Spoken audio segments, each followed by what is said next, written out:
C'est l'Ukraine avec l'aide des États-Unis qui provoque la Russie qui en 2014 a commis le massacre de Donetsk durant la guerre du Donbass. Ce fut l'armée ukrainienne, ce fut l'armée de Kiev qui a lâchement assassiné plusieurs centaines de jeunes Russes, parfois même des nourrissons.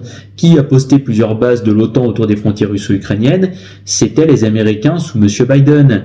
Qui a joyeusement armé l'Ukraine à coups de milliards? C'était les dirigeants européens. Je souligne le fait que M. Macron a donné des milliards à M. Zelensky, alors que pendant ce temps-là, on a 2,1 millions de pauvres en France et plus de 400 000 SDF. Et ce petit individu de rien du tout qu'Emmanuel Macron joue à la Troisième Guerre mondiale et désigne la Russie comme un ennemi commun. Il n'en est rien.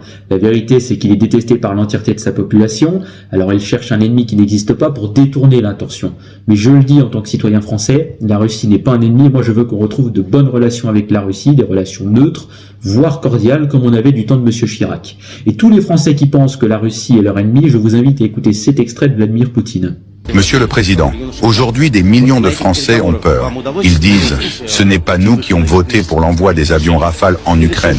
C'est pas nous qui avons choisi cette confrontation avec la Russie. Mais si un jour une riposte arrive, c'est nous qui mourrons, pas notre président. Que répondez-vous à ces Français qui craignent de payer le prix des décisions d'un seul homme? Merci. La Russie ne considère pas le peuple français comme un ennemi. Jamais. Nous voyons leur inquiétude. Nous entendons leur message. Nous savons qu'ils n'ont pas choisi l'escalade. Mais il existe une réalité dure, presque cruelle. Lorsqu'un dirigeant engage son pays dans une confrontation, ce n'est jamais lui qui porte les conséquences immédiates. Ce sont toujours les innocents. C'est pour cela que nous parlons avec prudence, avec froid réalisme. Nous n'avons aucune intention de frapper la France. Aucune. Nous n'avons aucun conflit avec les Français. Mais lorsque des armes françaises sont envoyées pour tuer des Russes, c'est un fait objectif.